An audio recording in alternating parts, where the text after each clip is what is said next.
Assalamualaikum warahmatullahi wabarakatuh.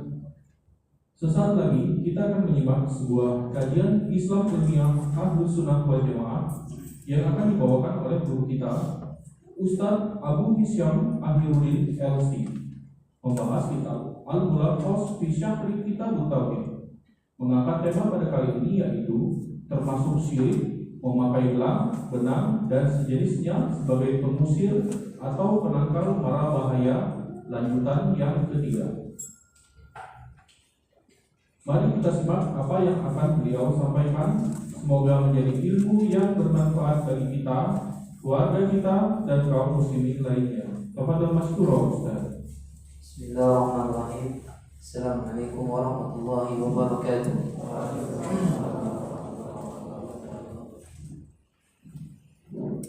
Alhamdulillah,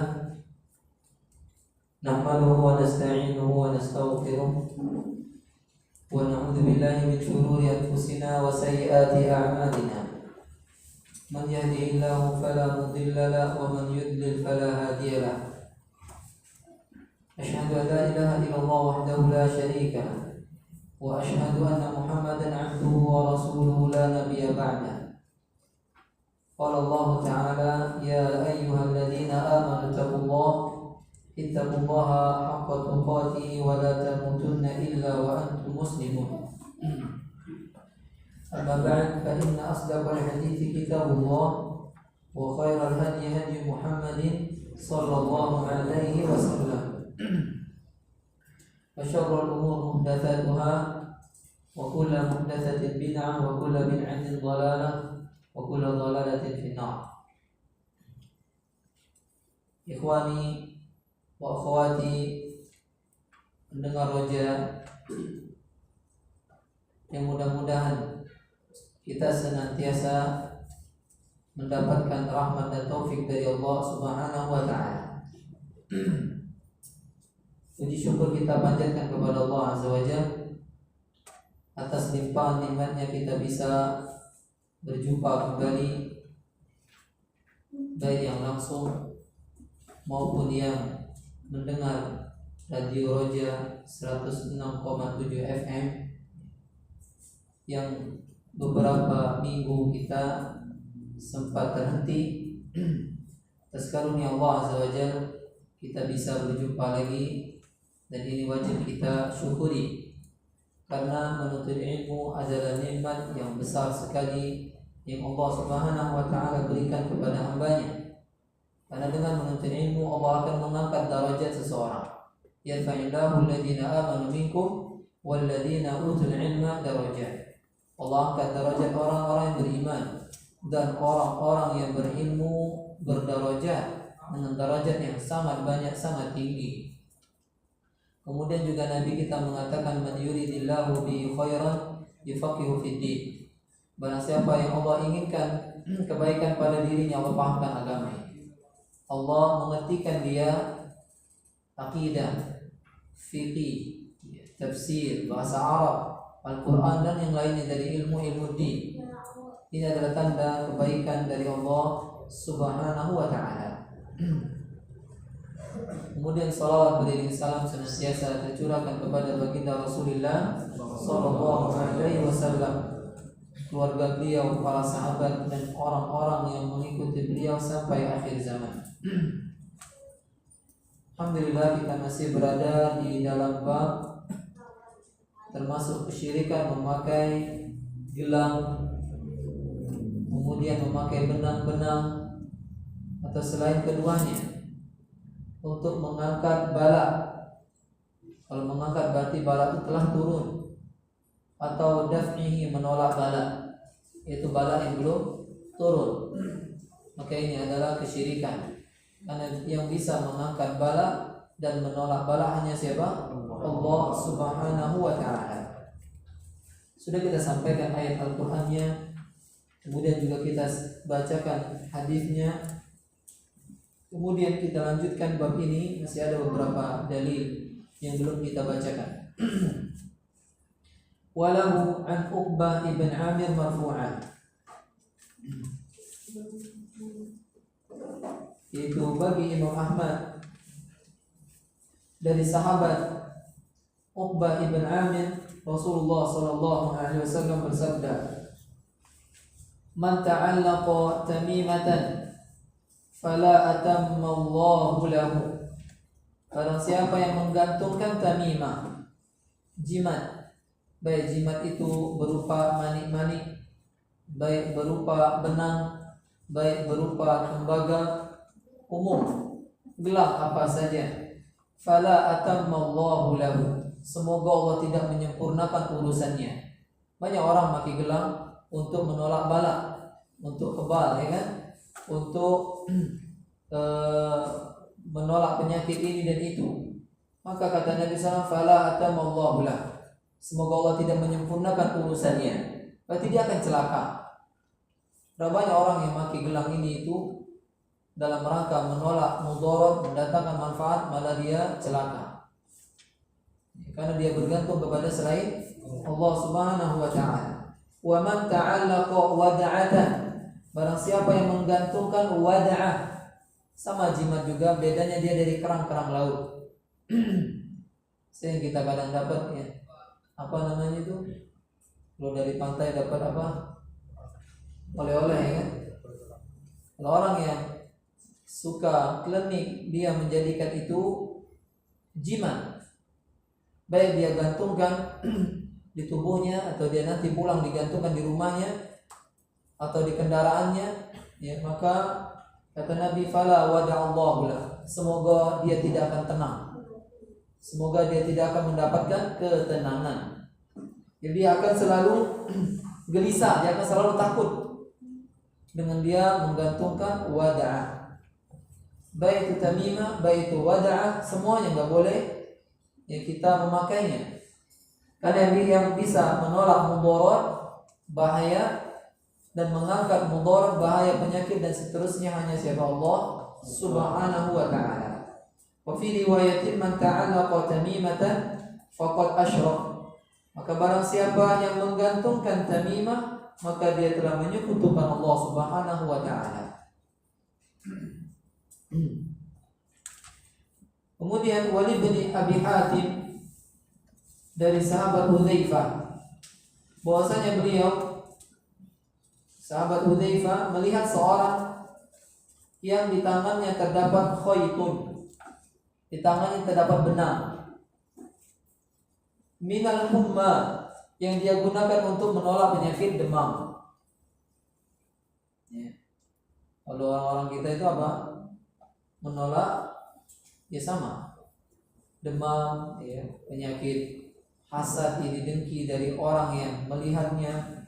Tapi bedanya bukan benang, jingo bangli, ya, bukan jingo abang, jingo bangli, bubu-bubu dapur, ya, di potong-potong kemudian dijadikan gelang untuk menolak penyakit. Ini sebab yang syariah atau sebab qadari? Dua-duanya bukan. Maka dia syirkul asghar, dia jatuh kepada kesyirikan. Kalau dia sebabnya syar'i, ada dalil dari Quran Sunnah, maka boleh saja. Jadi kita berobat dengan madu, habatus sauda, atau sebab yang qadari sudah lewat penelitian itu benar adanya, maka boleh. Tapi kalau jika tidak, sak bawang taruh di tangan, demam gak deket, masuk akal nggak? Akal aja nggak nerima. Maka dia jatuh kepada kesyirikan. Nah, beliau ini Hudzaifah melihat seorang yang di tangannya ada benang, ya, dari, ya, dia gunakan untuk menolak penyakit humma. Ada humma, ada humma. Kalau humma demam, kalau humma sengatan hewan berbisa. Faqata'ahu, lalu beliau putus benang tersebut. Wa tala qaulahu, lalu beliau membacakan kepada orang tersebut firman Allah, wa ma yu'minu aktsaruhum billahi illa wa hum musyrikun. Tidaklah kebanyakan mereka beriman kepada Allah melainkan dalam keadaan menyekutukan Allah. Mereka tidak beriman kepada Allah kecuali dalam keadaan berbuat syirik. Mereka muslim tapi menyekutukan Allah Subhanahu wa ta'ala. Ayat ini turun atau berkenaan dengan orang-orang yang berbuat syirik besar. Tapi Hudzaifah menggunakannya pada orang yang berbuat syirik kecil. Karena kenapa? Ayat ini mencakup kesyirikan. Jadi boleh seorang menggunakan dalil syirik besar untuk syirik kecil. Ya. Hati-hati menyekutukan Allah Subhanahu wa taala. Hadis ini menunjukkan bahwasannya jika kita mampu memiliki kuasa untuk ingkar mungkar dengan tangan seperti sahabat Hudzaifah, maka boleh kita melakukannya. Seperti kita kepala rumah tangga melihat anak kita, istri kita memakai jimat yang menggantungkan sesuatu pada tubuhnya, maka dia boleh memutusnya. Adapun jika itu pada diri orang lain, maka jika mudaratnya lebih besar daripada maslahat, maka hendaklah kita cegah dengan lisan saja, jangan dengan tangan. Ya, kita putus benang, tangan kita putus. Nah, ini mudaratnya lebih besar. Ya, ini mudaratnya lebih besar. Kemudian bab yang berikutnya. Bab berapa di sini? 8. Bab ats-tsani, bab yang ke-8. Bab ma jaa fi ruqa wat tamaim. Bab apa yang datang berkenaan dengan ruqa. Ar-ruqa jam'u ruqyah. Jamak dari ruqyah, jampi. Wat tamaim dan tamimah. Masih berkenaan dengan bab sebelumnya. Ya. Tapi ini lebih rinci lagi. Bab ma jaa fi ruqa wat tamaim. Bab tentang hukum ruqyah dan hukum tamimah.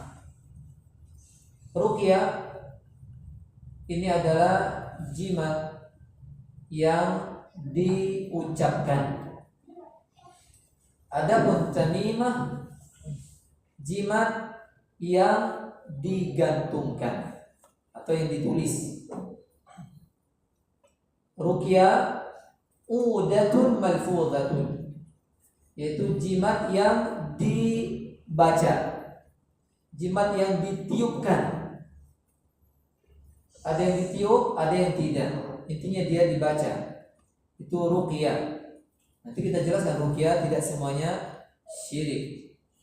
Maksud di sini ruqyah yang di dalamnya ya ada perbuatan-perbuatan orang-orang jahiliyah. Dan di situ ya isinya kesyirikan. Wat tamaim, ada tamimah itu yang digantungkan, ditulis. Jika dia dari bacaan jimat-jimat dari yang yang digantungkan itu seperti yang tadi mani-mani, kemudian kerang-kerang, maka dia syirik. Adapun jika yang digantungkan itu Al-Quran, ayat-ayat Quran, maka para ulama berselisih pendapat. Ada yang mengatakan boleh, ya, ada yang mengatakan tidak boleh. Yang mengatakan tidak boleh ini pendapat yang lebih kuat. Yang mengatakan menggantungkan Al-Quran pun tidak boleh, ini pendapat yang paling kuat. Adapun yang mengatakan boleh, ya karena berobat dengan Al-Quran termasuk yang masyru', yang disyariatkan oleh Allah Subhanahu wa taala. Tapi apakah orang-orang dahulu melakukannya? Tidak. Bahkan sahabat Ibnu Abbas, sahabat Ibnu Mas'ud, sahabat Nabi Muhammad SAW melarang, tidak boleh, haram. Ya, jadi ruqyah jika dia tidak berasal dari Al-Quran, ruqyah jika dia tidak berasal dari doa-doa yang benar yang dipahami maknanya, maka ruqyah ini tidak boleh. Tapi kalau ruqyah dari Al-Quran, ruqyah itu dari doa-doa jampi-jampi yang diajarkan oleh Rasulullah SAW, maka boleh. Pernah antum ruqyah? Pakai apa untuk bacanya? Al-Quran atau hadis? Al-Quran. Boleh dengan doa-doa yang ada dalam hadis Nabi SAW, atau dengan kalimat-kalimat yang mafhum bahasa Arab yang berbentuk doa kepada Allah Azza wa Jalla, enggak masalah. Tapi kalau ada seorang jampi-jampi dengan bacaan yang tidak jelas, ya, apa mak dia kok? Maka ini ya perlu diteliti lagi, perlu diperhatikan. Jika tidak, maka khawatir ini adalah ruqyah yang dilarang. Ya, ruqyah yang dilarang, yang dia termasuk kesyirikan. Dalilnya di dalam Sahih Bukhari dan Sahih Muslim dari sahabat Abi Bashir Al-Ansari, bahwasanya beliau bersama Rasulullah sallallahu alaihi wasallam fi ba'dhi asfari, di sebagian safar Nabi sallallahu alaihi wasallam, di sebagian safarnya Abu Bashir Al-Ansari. Jadi Abu Bashir Al-Ansari biasa menyertai Nabi di sebagian safarnya. Fa arsala rasulan, lalu Nabi mengutus seorang utusan. Ada yang mengatakan namanya Zaid ibn Harithah. Zaid ibn Harithah. Nabi mengutus seorang utusan ini dengan tujuan alla yabqayanna fi raqabati ba'irin qiladatun min watarin aw qiladatun illa quti'at. Ya, jadi utusan ini diutus agar tidak membiarkan, tidak menyisakan di leher-leher onta kalung baik terbuat dari watar. Watar ini tali yang mengikat busur panah, yang untuk kita tarik itu, yang biasa mereka gunakan untuk mengalungkan pada diri mereka. Biasa juga mereka kalungkan di hewan-hewan mereka. Tujuannya menolak penyakit ain. Tujuannya menolak penyakit ain. Kalau ada orang berkalung dengan tali layangan cuma untuk hiasan, tahu tali layangan, gelas atau ya, nah, itu. Maka ini tidak syirik.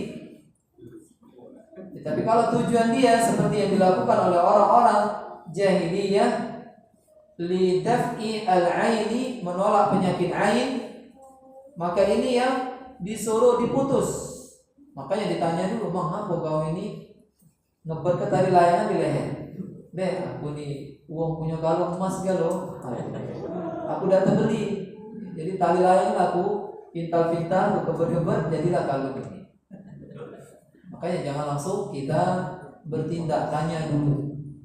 Tanya dulu. Sebagaimana hadis yang telah lalu di bab sebelumnya, kata Nabi Mahdi, apa ini? Katanya minal wahin, untuk menolak penyakit wahin, penyakit yang mengenai otot tangan. Ya. Al-qiladatun, atau kalung apa saja yang tujuannya adalah apa? Menolak mudarat penyakit ain, illa quti'at, melainkan harus diputus. Kalau ada kalimat harus diputus, berarti perkara ini haram. Perkara ini tidak boleh dikerjakan. Perkara ini adalah kesyirikan. Kenapa? Karena menjadikan sebab yang tidak Allah jadikan itu sebab yang syar'i. Kalau seorang menjadikan sebuah sebab yang Allah tidak menetapkannya, baik secara syar'i maupun secara qadari, maka dia disebut syirkul asghar. Bisakah menjadi syirkul akbar? Bisa, jika dia berkeyakinan benda itulah yang mendatangkan kemanfaat dan menolak mudarat.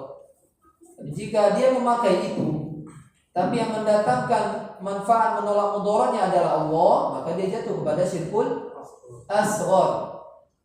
Ya. Seperti seorang memakai cincin, kata kalau aku pakai cincin tenang hatiku.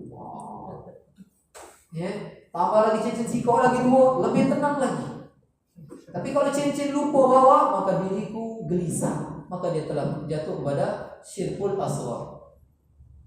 Jika dia meyakini ketenangan itu datangnya dari Allah jika mati cincin, atau hilangnya ketenangan itu jika lepas cincin, dan dia menetapkan itu bahwasanya itu perbuatan Allah Azza wa Jalla, kehendak Allah Azza wa Jalla, maka dia jatuh kepada syirkul asghar. Kenapa? Sebabnya tidak Allah ridhoi. Sebabnya tidak Allah jadikan itu sebab. Paham maksudnya? Sudah kita bahas kemarin. Hadis riwayat Imam Bukhari dan Imam Muslim. Wa 'an Ibnu Mas'ud radhiyallahu anhu. Dari Ibnu Mas'ud, sahabat Nabi sallallahu alaihi wasallam, semoga Allah meridhoinya, beliau mengatakan, aku mendengar Rasulullah sallallahu alaihi wasallam bersabda, "Inna ruqa", sesungguhnya ruqyah. Ruqyah yang dimaksud adalah ruqyah yang tidak syar'i. Ruqyah yang biasa dilakukan oleh orang-orang jahiliyah yang di dalamnya ada kesyirikan. Karena jika ruqyah itu tidak ada kesyirikan di dalamnya maka boleh. Karena di dalam hadis Nabi SAW mengatakan la ba'sa birruqa, tidak apa-apa ruqyah itu malam yakun fihi syirka, jika tidak ada kesyirikan di dalamnya. Itu menjampi-jampi orang tapi itu ma'ruf, bacaannya jelas, tidak ada kesyirikan di situ maka boleh. Baik dari Al-Quran atau doa-doa atau bahasa Arab yang itu dipahami maknanya, maka tidak bermasalah. Sesungguhnya ruqyah dan tamimah. Sudah saya jelaskan beda ruqa dan tamimah. Kalau ruqyah itu dilafazkan, kalau tamimah ditulis digantung. Kalau sekarang ada yang digantung, ada yang tidak, tapi umumnya digantung. Kalau sekarang sudah macam-macam tamimah ini. Bahkan air aqua pun bisa jadi tamimah sekarang. Dibaca sama dukun, puji dukunnya, kemudian taruh di bawah meja dagang. Insya Allah laris sayurmu. Masya Allah. Padahal memanglah laris. Ini disebabkan buyan tidak mengerti mana sebab syar'i, mana sebab yang tidak syar'i, maka dia jatuh kepada kesyirikan. Watiwalah, sesungguhnya ruqa, wattamaim dan tiwalah. Tiwala ini bukan tiwul ya. Tiwala adalah dia sama sejenis jimat. Dia sejenis jimat tapi digunakan untuk menjadikan seorang istri mencintai suami atau suami mencintai istri. Kalau bahasa kita pelet. Ilmu pelet. Banyak sekarang pelet dijual di mana-mana, murah sekali. Tapi bukan pelet iwak ya. Bukan itu yang dimaksud. Pelet yang biasa kita dengar itu bulu perindu yang diambil di dalam bambu. Ada lagi yang diambil di atas pohon kapuk yang tinggi atau pohon kule yang tinggi. Kemudian di sana ada burung elang-nya. Oh, Masya Allah. Kemudian di situ ada bulunya. Diambil satu. Tidak tahu siapa yang ngajari. Ya, ini sesuatu kebodohan yang nyata. Ya, bulu ini bisa membuat orang lain jatuh cinta. Seakal. Kalau rai kita sudah mah itulah, dan akan pengaruh. Makanya rajin bekacau. Ya. Rata-rata orang yang pakai ilmu pelet, ya, biasanya memang dia rupawan. Biasanya dia sudah cantik, dia sudah ganteng. Setan tahu. Kau nak diinjak bulu perindu 10 ekor lah. Kalau rayunya itu tidak berubah. Tapi syaitan pintar. Syaitan itu pintar. Pengalaman dari ribuan tahun. Nyesat dulu. Setan itu. Jadi yang dikasihnya itu orang-orang yang memang sudah rupawan sekali. Ya, dikasihnya ini. Kamu kalau mau tambah cantik, padahal memanglah cantik. Ini memanglah ganteng. Cukup maaf yang lain mau pengen pasanglah 10 ekor. Bisa contoh baik. Ya. Uang jelas-jelas hitam pinjam jadi buat tidak mungkin. Betul tidak? Ya, contoh baik. Bukan apa? Tidak bisa. Makanya syaitan itu subhanallah. Ya. Dia pintar menyesatkan manusia. Sesungguhnya ruqyah yang syirik, ya, tamimah yang syirik, kemudian tiwala, ya, jimat pelet itu syirkun, kesyirikan.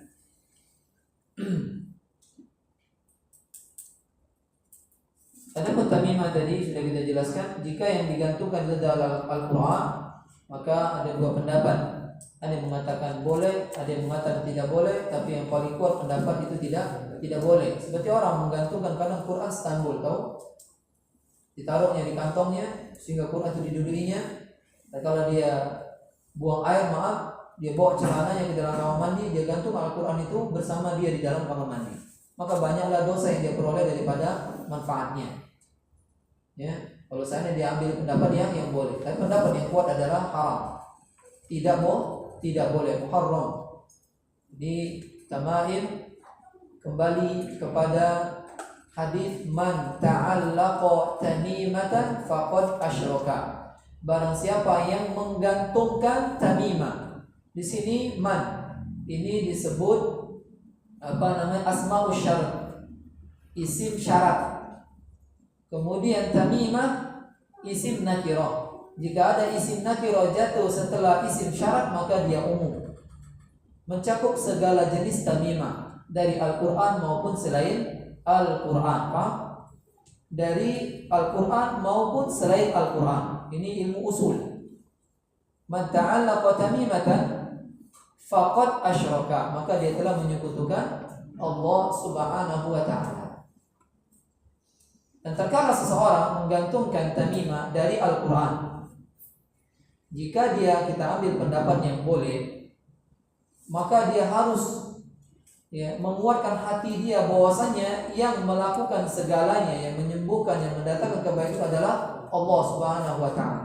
Tapi kalau dia condong hatinya kepada apa yang dia gantungkan, maka dia telah menyekutukan Allah Subhanahu wa ta'ala. Karena yang mendatangkan manfaat menolak mudarat tetap Allah Subhanahu wa ta'ala.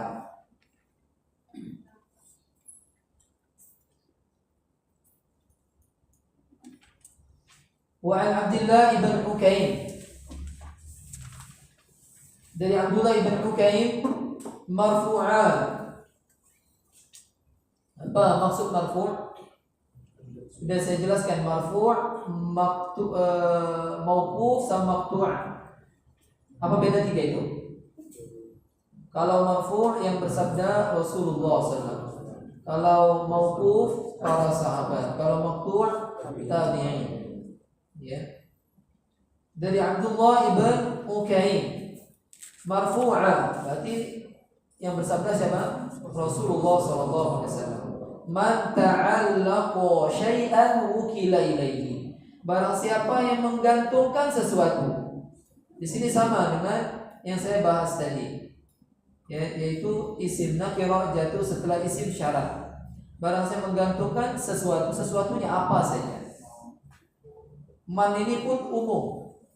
Siapa aja, anak kecil, orang tua, anak muda, menggantungkannya itu baik dia gantungkan maki bulu, dia gantungkan ke memang dia manjat digantungkan di mana saja. Ya, maka kata Nabi umukila ilai, dia diserahkan kepada benda tersebut. Allah tidak mempedulikan dirinya. Allah tidak mempedulikan dirinya. Subhanallah. Bagaimana seorang terlepas dari kepedulian Allah Azza wa Jalla? Allah kesengsaranya dia. Baik katakanlah kita berumur 10 tahun. Orang tua kita dua-duanya tidak mempedulikan kita. Apa yang terjadi? Kebingungan, kesusahan. Bingung mau makan, bingung minum. Pergi akhirnya kabur jadi anak gembel. 10 tahun ketemu apa yang udah berubah, tambah hancur dia. Nah, bagaimana kalau yang tidak mempedulikannya adalah siapa? Allah Subhanahu wa ta'ala. Yang dia berkata Rabbil alamin, yang mengatur alam semesta ini. Tidak mempedulikan dia gara-gara dia menggantungkan jimat.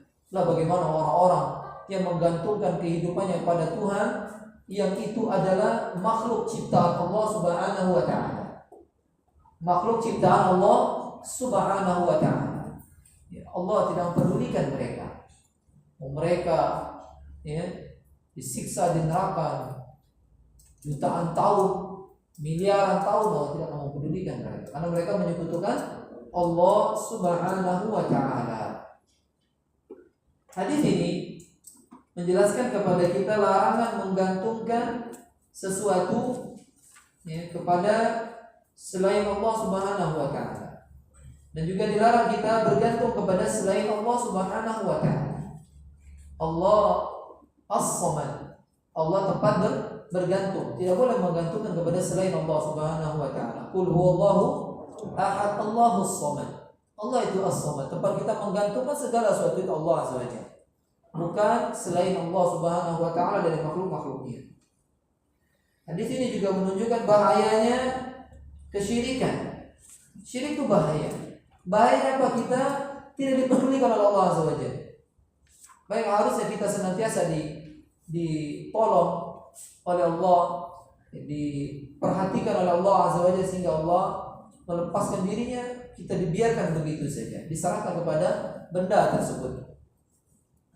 Kemudian hadis ini menunjukkan juga bahwasanya balasan itu tergantung jenis amal.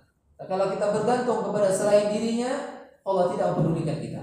Kalau kita bergantung kepada Allah, Allah akan menjaga kita. Subhanallah. Ini disebut al-jaza min jinsil amal. Kemudian hadis yang berikutnya, wa rawa al-Imam Ahmad an Ruwayfi'. Imam Ahmad meriwayatkan dari sahabat Ruwayfi', tasghir dari Rafi'. Semoga Allah meridhai beliau. Beliau mengatakan Rasulullah SAW bersabda kepada diriku, ya Ruwayfi', wahai Ruwayfi', la'alla al-hayata satatulu bik. Moga-moga kehidupan panjang bersamamu. Maksudnya apa? Moga-moga engkau panjang umur. Kira-kira kalau Nabi berdoa nih terkabul enggak? Beliau hidup 40 tahun setelah Nabi SAW. Lama beliau hidupnya. Ini panjang umur beliau. Subhanallah. Fa akhbirin nasa, jika engkau nanti panjang umur, wahai Ruwayfi', kabarkan kepada manusia. Ruwayfi' ini beliau sepeninggal Nabi sallallahu waliya barqa wa tarabulsa. Beliau menjadi wali, menjadi pemimpin hakim di daerah Barqa, daerah Tarablus. Atau di mana ini? Afrika.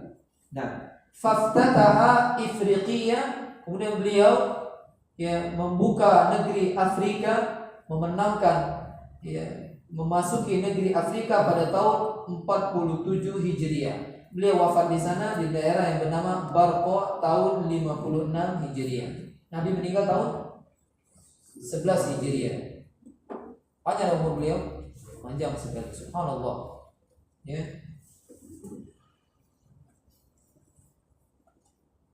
Wahai Ruwayfi', semoga engkau panjang umur.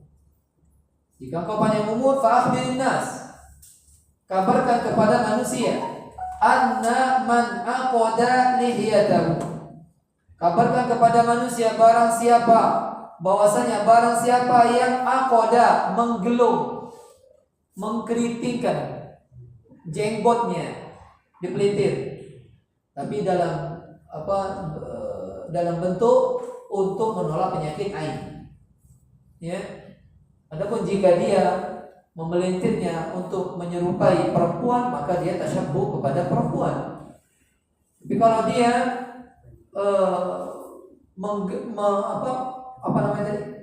menggelung, memelintir jenggotnya, ya, dikebatnya dalam rangka menolak penyakit ain, maka ini yang termasuk syirik.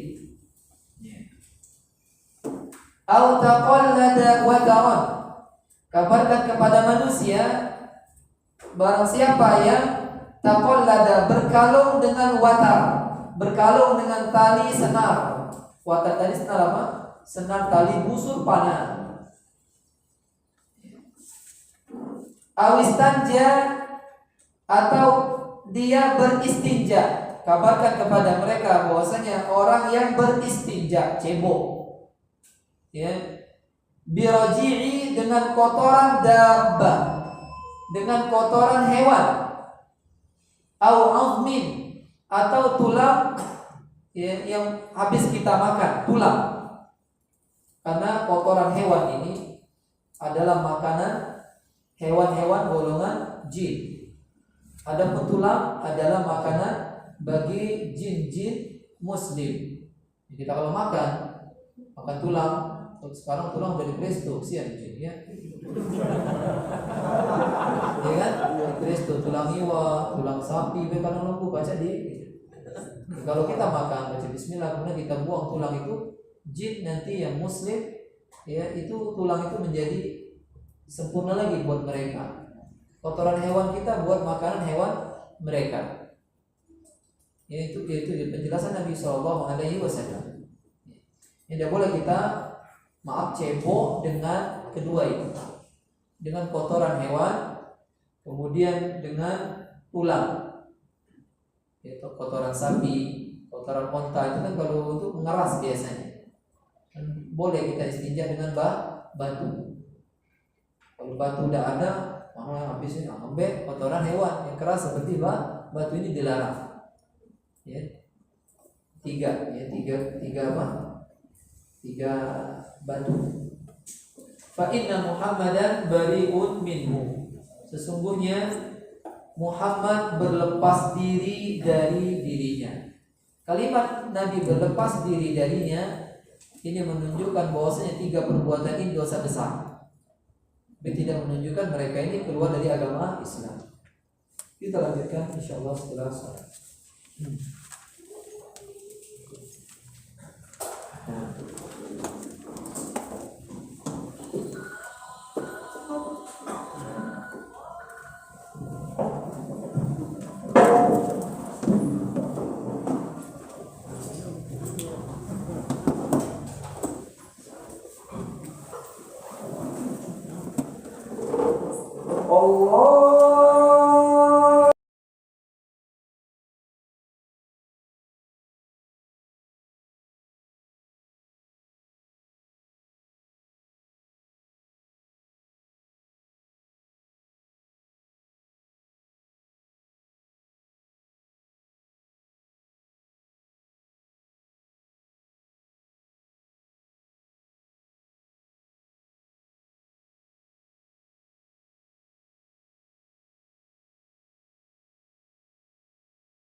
Tes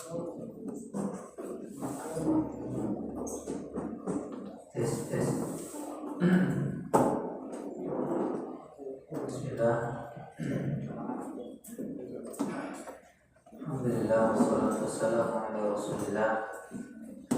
Wala haula wala quwwata illa billah.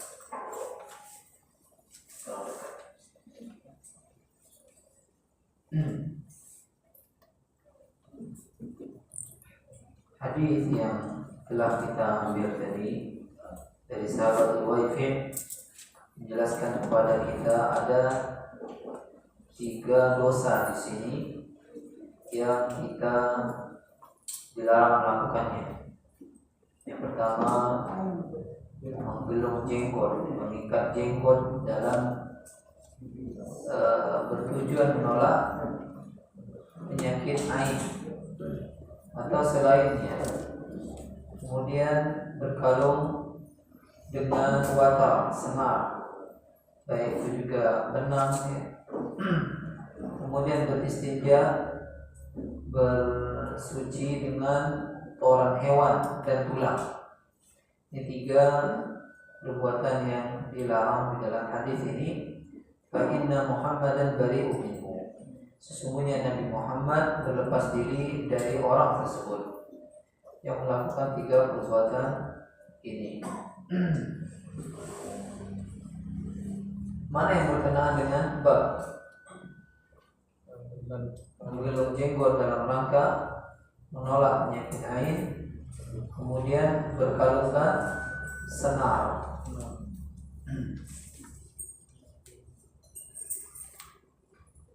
Kemudian hadis yang terakhir bab ini dari Sa'id ibn Jubair.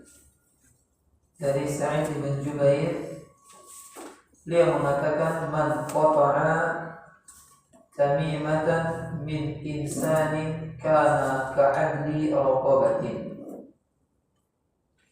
Sa'id ibn Jubair, sahabat bukan? Tabi'in. Berarti ini hadis maqtu'. Kata beliau, barang siapa yang memutus tamimah, maka barang siapa yang memutus tamimah dari seseorang, maka dia sama seperti memerdekakan budak.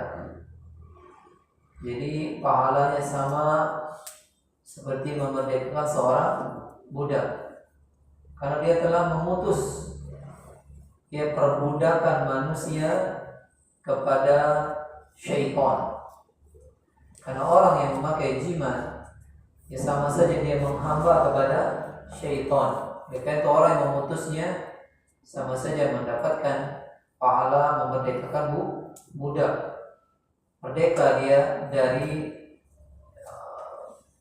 peribadatan, dari penghambaan kepada selain Allah Subhanahu wa taala. Rawahu Waqi'. Dan baginya juga dari Ibrahim. Ibrahim mengatakan, tabi'in, kanu yaqra'una at-tama'im. Mereka yaitu sahabat-sahabat Ibnu Mas'ud. Sahabat-sahabat Mas'ud, murid-murid beliau seperti Mas'ud dan yang lainnya. Yaqra'una, mereka benci. Kata para ulama di antara Imam Muqayyim mengatakan makruhnya orang-orang terdahulu, tabi'in dan seterusnya menunjukkan at-tahrim, pengharaman. Jadi maksud mereka tidak suka, membenci, maksudnya mereka mengharamkan. Mereka tidak menyukai at-tamimah, tamaim, jimat-jimat, semuanya mereka tidak menyukai. Berarti mereka mengharamkan. Minal Qur'ani wa ghairi al-Qur'an, baik tamimah itu dari Quran maupun selain Al-Quran. Oke, pendapat yang kuat tadi adalah pendapat yang mengatakan tamimah dari Al-Quran pun tidak boleh. Bayangkan kalau seandainya tamimah yang dari Al-Quran saja berselisih para ulama pendapat boleh atau tidak menggantungkannya. Yang kuat tidak boleh, maka bagaimana orang menggantungkan tamimah selain Al-Quran? Al-Quran, maka jelas ini dilarang. Syirik membawa kepada kebinasaan. Hadis ini menunjukkan kepada kita keutamaan memutus jimat-jimat dari seseorang. Ada keutamaannya. Apa keutamaannya? Sama saja memerdekakan seorang budak. Kemudian hadis ini menunjukkan kepada kita juga haram menggantungkan tamimah secara mutlak, walaupun dia dari Al-Quran. Kemudian yang ketiga, semangatnya orang-orang terdahulu, hirsus salaf, semangatnya orang-orang terdahulu menjaga akidah dari khurafat, menjaga akidah dari keyakinan-keyakinan yang nyeleneh, keyakinan-keyakinan yang menyimpang. Ini akhir dari bab ini. Insyaallah minggu depan kita akan bahas bab yang baru, yaitu tentang tabarruk. Ya, apakah ada tabarruk yang syar'i? Apa semua tabarruk itu tidak boleh? Maka jangan dilewatkan kajian minggu depan. Silakan yang mau nanya, satu atau dua pertanyaan saja. Khususnya pertanyaan yang berkenaan dengan bab usaha. Jangan tanya masalah nikah. Gak nyambung jimat sama nikah. Kecuali dia pakai jimat supaya dapat jodoh, baru cocok.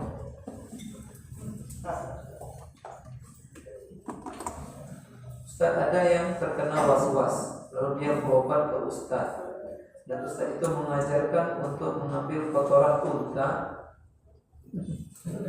dan dikantongi. Di mana dia nyari kotoran unta ini? Ini mungkin orang Saudi yang nanya ini. Nah, kalau nyari kotoran unta di Indonesia harus ke Ragunan, harus ke Jakarta, mana itu? Selatan gitu. Karena setahu yang ada unta di sana. Padahal bawa ada tidak. Lembang gak ada. Pulau Banyu kan. Apakah ini termasuk tatoyur yang nanti malah jatuh? Jelas. Ini termasuk sebab yang tidak syar'i dan juga tidak qadari. Maka dia jatuh kepada syirkul asghar. Ustaznya juga harus belajar lagi tentang kitab tauhid. Kalau minum kencing onta untuk penyakit benar, ini disebut sebab syar'i, ada hadisnya. Lah kalau ngantongi tai untung, iya, kotoran, kan jelas kotoran. Ya, dikantongi secara akal orang. Nah, udah ngaji di mana? Ngantongi tai untung. Subhanallah, ngaji di ustaz pula. Katanya kalau ngantongi tai untung hilang wiswas. Apa wiswas? La ilaha illallah. Ini jelas bisa membawa kepada perbuatan syirik. Ya. Kalau diganti tai kambing Pak Ustaz, apa lagi? Apalagi tambah jadi dia. Ya. Mau diganti kotoran apanya enggak boleh. Walaupun kotoran unta tidak najis. Tetap enggak boleh juga enggak masuk di akal. Kotoran unta menghilangkan wiswas. Ya Allah, baru dengar ini. Atau dapat di kitab mana dia ini? Ya. Kesian jamaahnya. Lawannya itu di rumah kotoran unta. Kalau wiswasnya sebulan ya mungkin 3 kantong sudah. 3 asoy. Ya, pertanyaan yang berikutnya. Ikhwan-ikhwan yang jangan nanya langsung. Silakan. Iya. Kalau kita ngantongi batu. Ngantongi batu ya. Iya. Jadi mengingatkan ini ya. Sejarah kelam dulu. Ya, Ana dulu sering melakukan itu ya. Ini sugesti saja. Sugesti di mana seorang jika dia sakit perut, di ujung tanduk, dia Maksud ujung tanduk dia pengen sakit perut sekali. Kalau dia ngomong kau kantongi baju. Karena sugesti dia, karena dia menahan. Naik lagi istri. Naik lagi dia sugesti. Apakah itu termasuk kesyirikan dia? Syirkul asghar. Ya, nggak boleh. Karena menjadikan menolak mudarat, bahkan ini sebenarnya bukan menolak mudarat. Dia jadi mudarat. Bayangkan kita kalau menahan akhbasan dua yang jelek, yaitu pipis sama buang air besar, maka jika seandainya sholat jamaah sudah didirikan, maka tunaikan dulu itu, tuntaskan dulu hajat itu. Ini menunjukkan ini kalau ditahan tidak bagus. Nah ini disuruh ngantongi batu sebanyak-banyaknya. Kalau kau siko dia tertekan, kalau duo masuk. Nah ini subhanallah, ini nggak benar. Ya ini nggak benar. Jika dia meyakini batu itulah yang membuat sakit perut itu hilang atau buang hajatnya tertunda, maka jatuh kepada syirkul asghar.